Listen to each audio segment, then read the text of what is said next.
sumagot? Akala mo busy. Wala namang pinagkakaabalahan.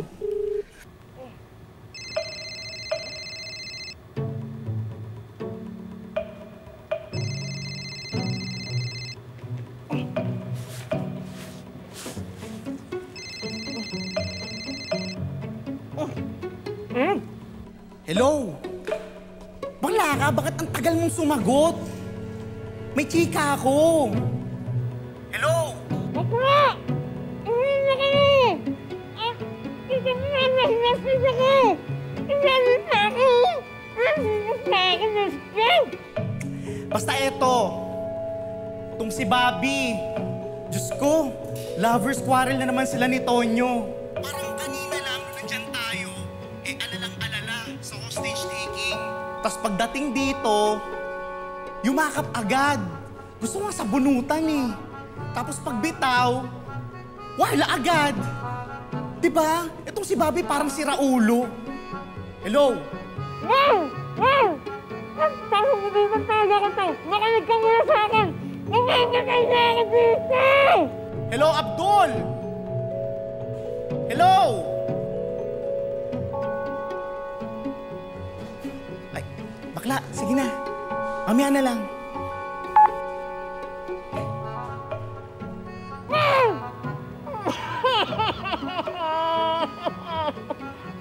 Nalimutan ba ko ako?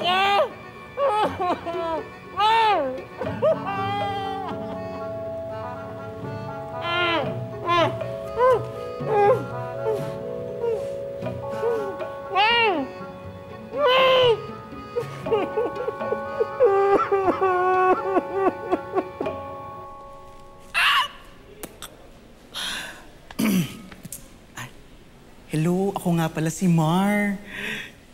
But you can call me Mary Ann. Perfect!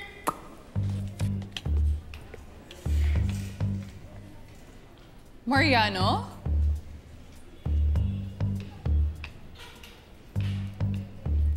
Mariano Lumbibaw?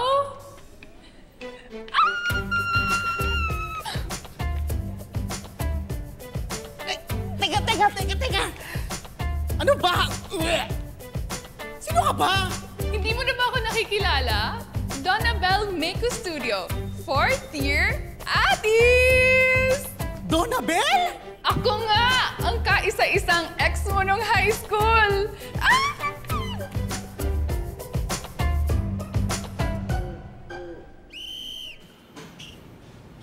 Sir.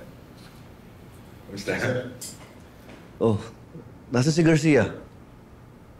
Chief, kasama ni Selena. Hindi ko lang alam kung saan nagpunta. Buti naman. At walang maingay. Makakapagpahinga ako. Lieutenant Conde, maraming salamat ha. Hindi niyo pinabayaan ang asawa ko.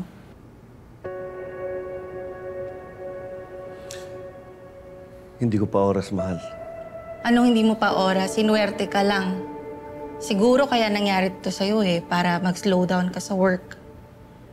In a way, alam mo, I'm glad kasi makakasama ka namin ng mga bata. Tapos makapagpahinga ka ng maigi. Kaya kayo, spend time with your family. Kasi lalo na sa profession ninyo, yung isang paa nyo nakalagay sa hukay.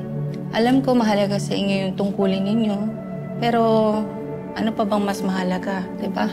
Kesa sa pamilya. Ano po bang lagay ni Lola? It's possible that she has dementia. Dementia po?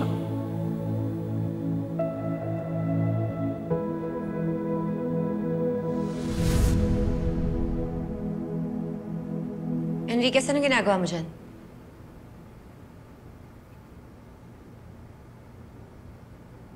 Chief, Enriquez, kumusta ka na?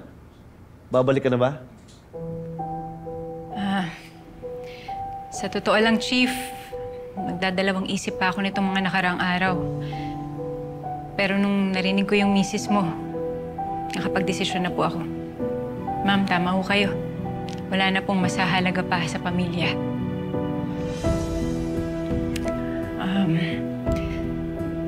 Chief, nakapagdesisyon na po ako.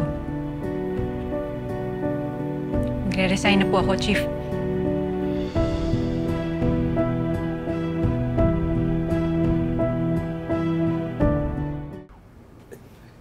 Enriquez, wala ka yatang nabanggit sa akin ganyan, ha? Eh, bakit ko naman sasabihin sa inyo? Dahil magkaibigan tayo. Chief, ipapasa ko na lang yung resignation letter ko sa inyo. Pagaling po kayo. Sige, muna na po ako. Sige.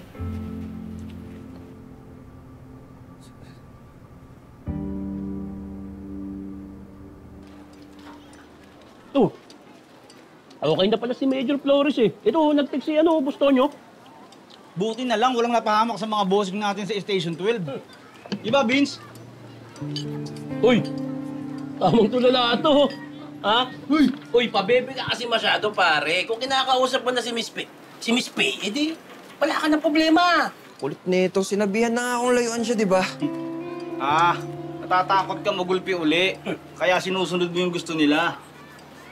Hindi nga yun, pre. Di ba sinabi ko na sa inyo, sanay tayo mabugbog. Sanay tayo dyan eh. Kung ang kinakatakot ko lang, baka mamaya si Faye naman yung saktan nila. Malabo yan, ya. O, sige, sabihin natin tama ka. Pamilya nila yung gumawa niyan sa'yo. Pero tingin mo ba, magagawa nila yan sa kadugo nila? Masaktan yung kadugo nila dahil lang sa'yo? Ha? Sino ka ba? Gwapings ka ba?